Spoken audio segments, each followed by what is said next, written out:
let's walk through all of this with your report. And for those who are maybe a little bit fresh to this was Wednesday night after the Bucks decided to not play. And the thing that kind of leapt at me from your article is this was not a unified decision to stop playing in the NBA from the players, right?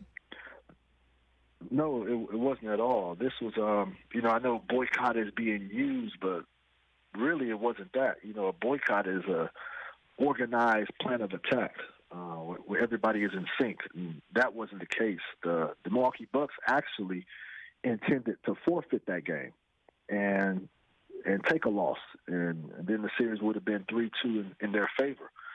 That was their way. That was their action. But they did that without informing the Orlando Magic and without informing anybody else, for that matter. And so then that left the rest of the slate of games. That left players on those other teams to damn, there's no way we can go out there and play now. Like what are we doing? And so, there was a lot of frustration, and emotion, and tension, man. Already built up just from what's going on in society and the latest shooting in Wisconsin, and then everybody's blindsided by what just happened with the Bucks.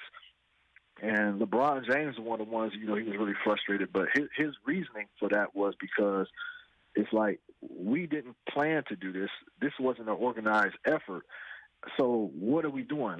If we're going to boycott, we have to be asking for something in return. Demands have to be met in order for us to go back to play. What do? We just go back and play? I mean, what does boycotting one game do, and then we just come back and play? What is that setting? So that was his frustration, that it wasn't thought through. And now everybody is lumped into this, trying to figure out how they get themselves out.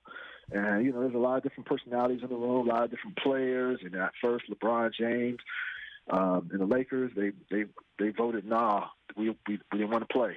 And he left the room. Clippers followed him.